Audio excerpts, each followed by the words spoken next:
Dear students, after studying this module, you will be able to know about the significance of penology, the types of punishment theories, the features of traditional and modern penological approaches.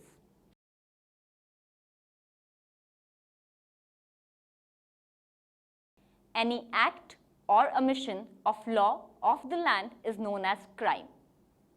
Evenly, crimes are consequence of several factors and reasons. As Aristotle says, man is social animal. The origin of the punishment is way back since the human inception. There are countless myths and traditions which were followed by the civilized people which are studied under criminology. Criminology is one of the emerging subjects during the 19th and 20th century. It contains an organized set of information and observations of lawbreakers, crimes, and the treatment of lawbreakers. It has many sub-branches which makes this knowledge as academic subject. One of the main branches is penology and correctional administration.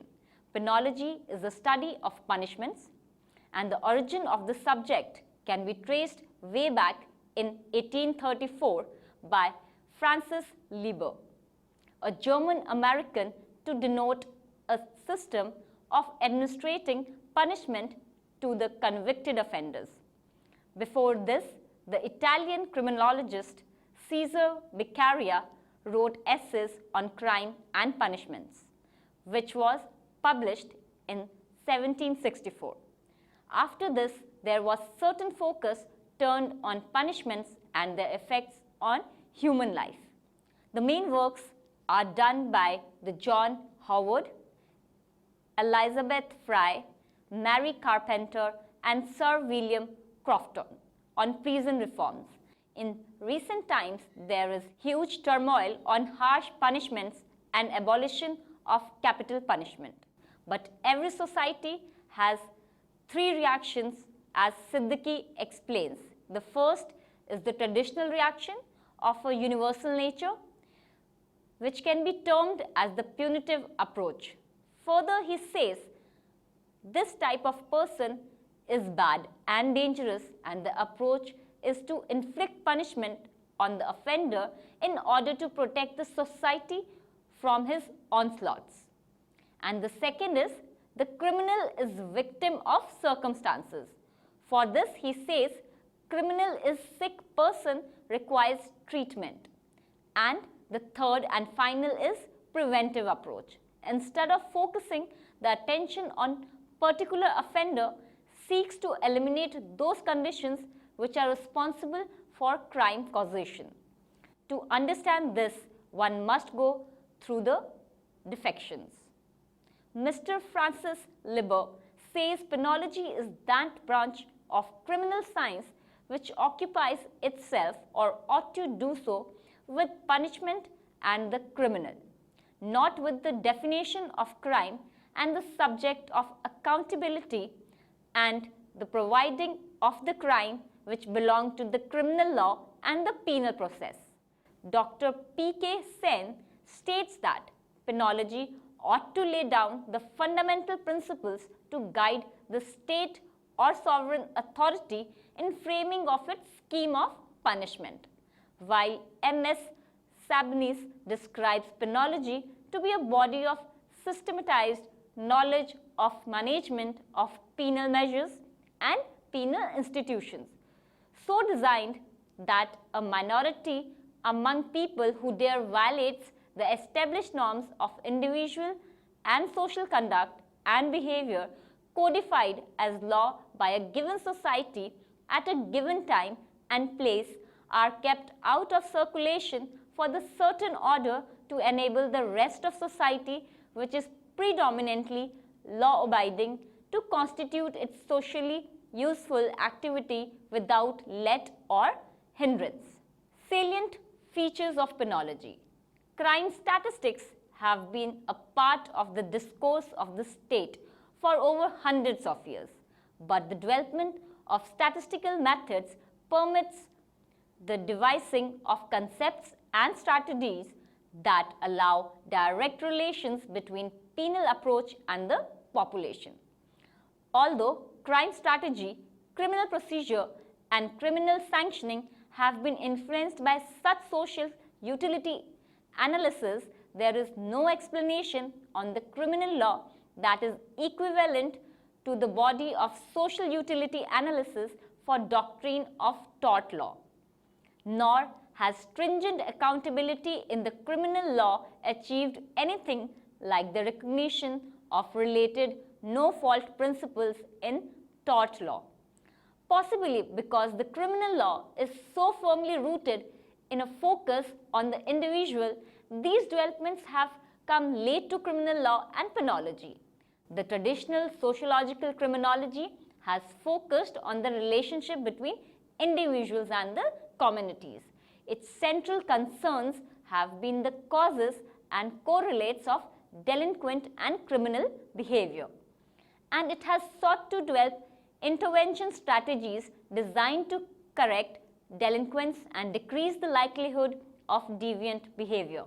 According to the distinguished criminologist Donald Taft, penology is the technique of punishment and reform of criminals.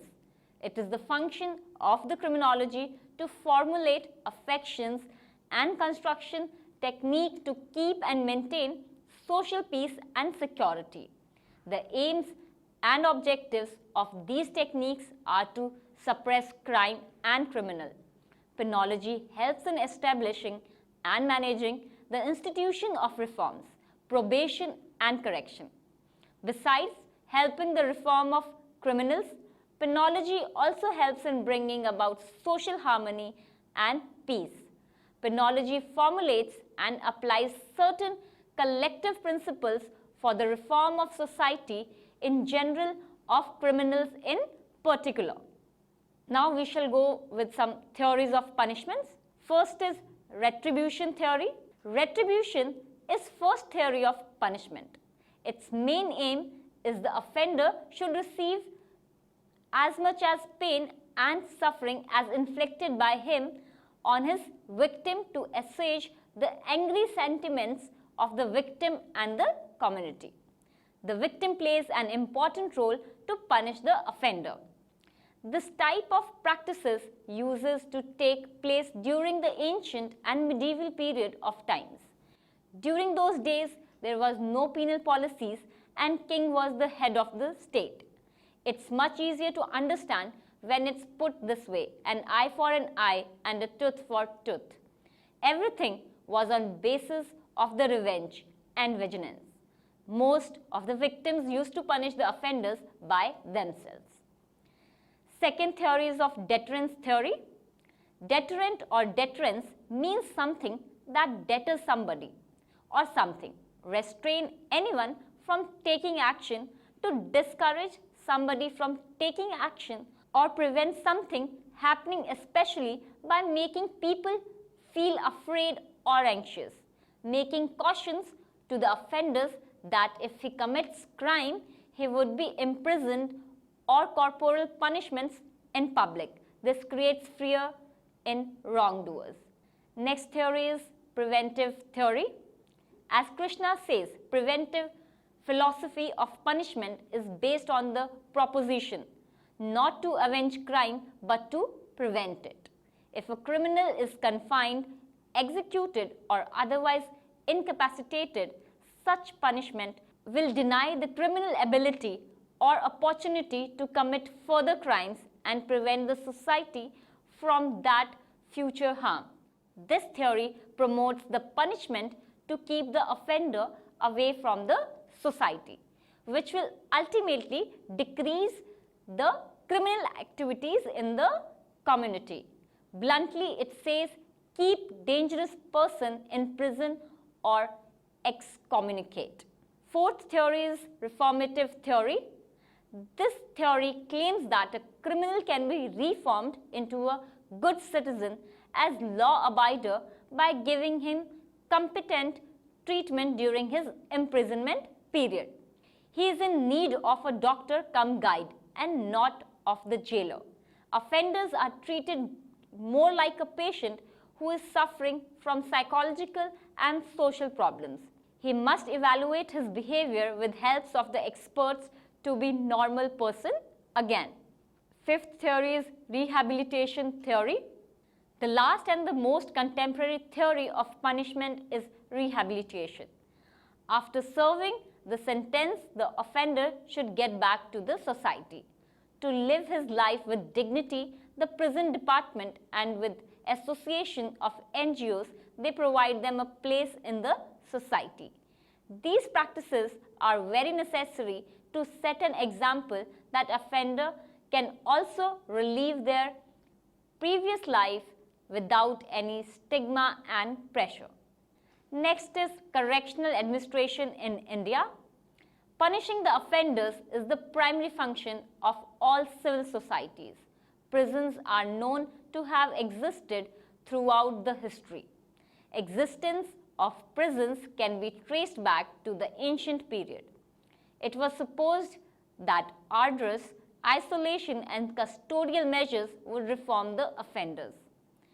In early India, prisons functioned as the principles of custodial care, with the contention that a prison is for confinement and not for punishment. Prisons were concerned merely with holding prisoners while they waited for trial. During the medieval and early British periods, emphasis came to be laid on retribution and deterrence aspects of punishment.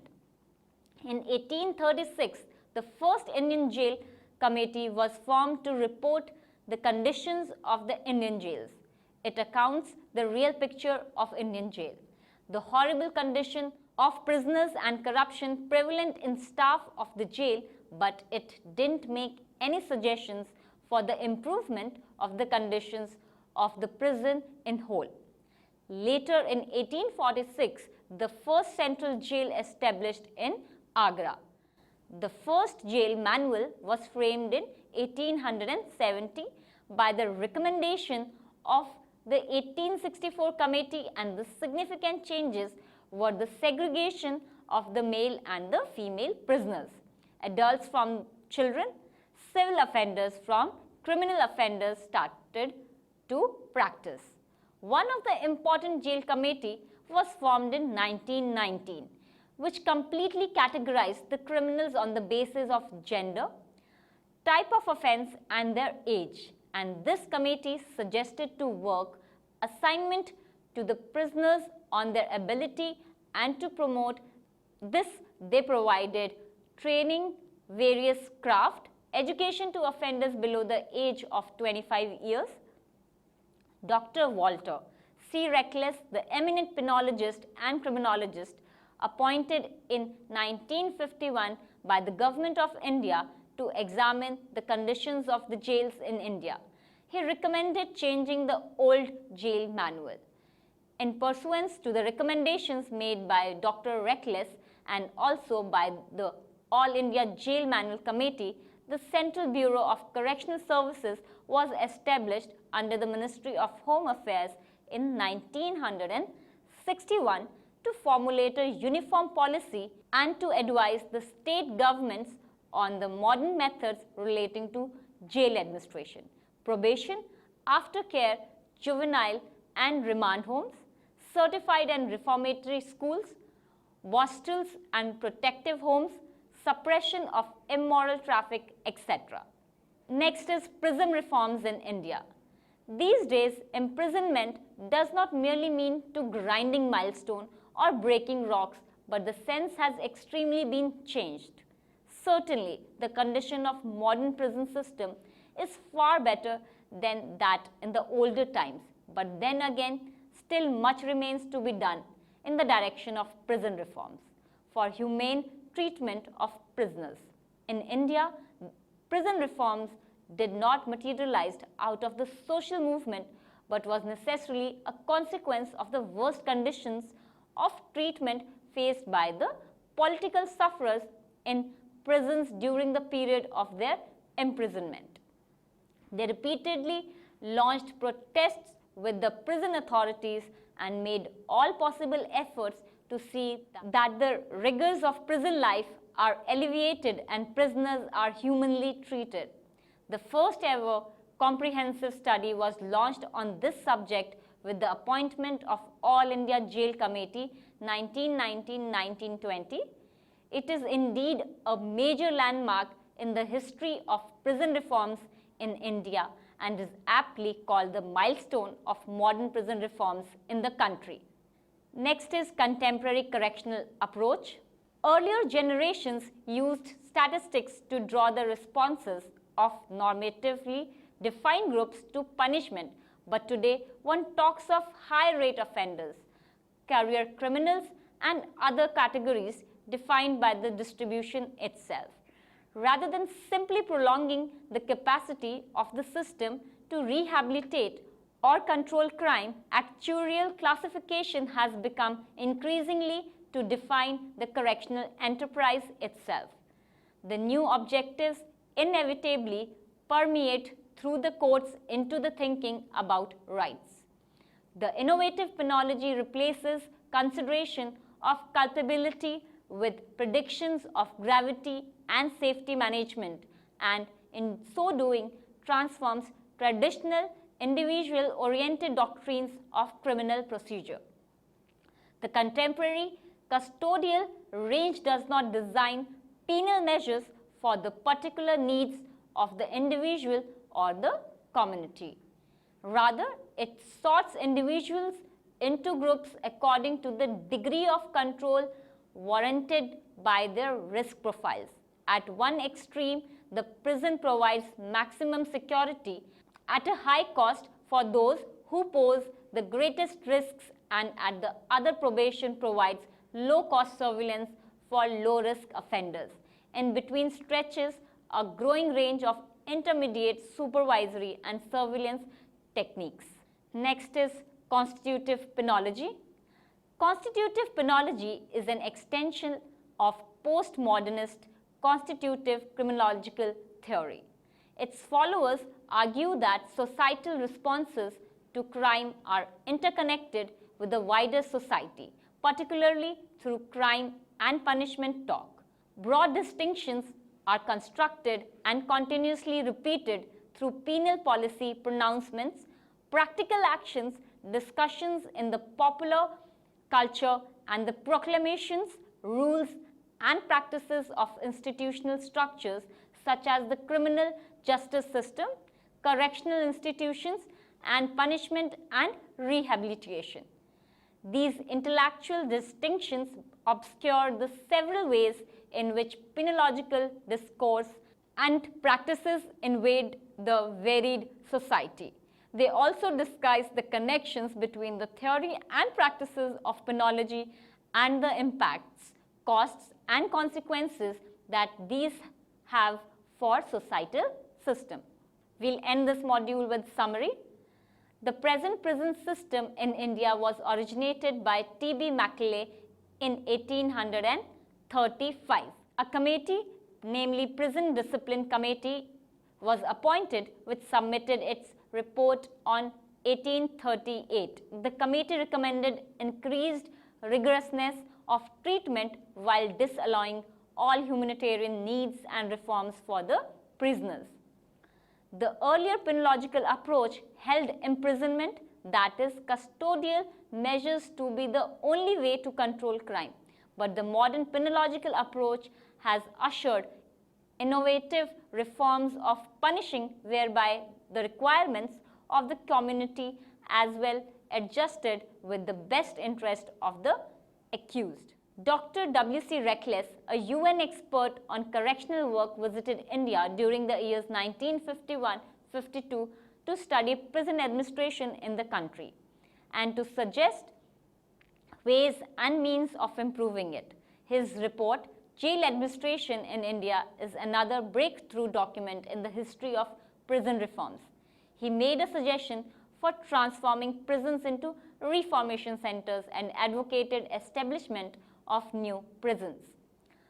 All India Committee on Jail Reforms 1980-83 was constituted by the Government of India under the chairmanship of Justice Anand Narayan Mulla. The committee suggested setting up of a National Prison Commission as a continuing body to bring about modernization of prisons in India. In 1987, the Government of India appointed the Justice Krishna Iyer Committee to carry out a study on the condition of women inmates in India. It has recommended induction of more women in the police force in view of their special role in tackling women and child offenders.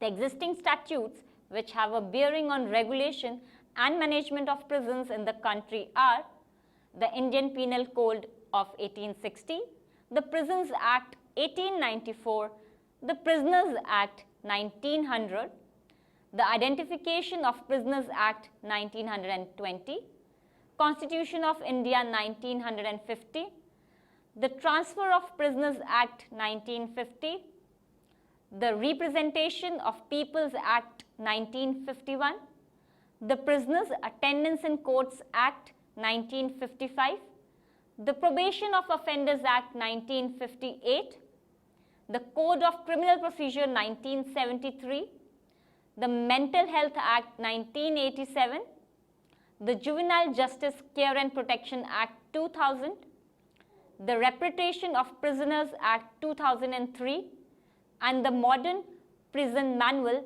2003.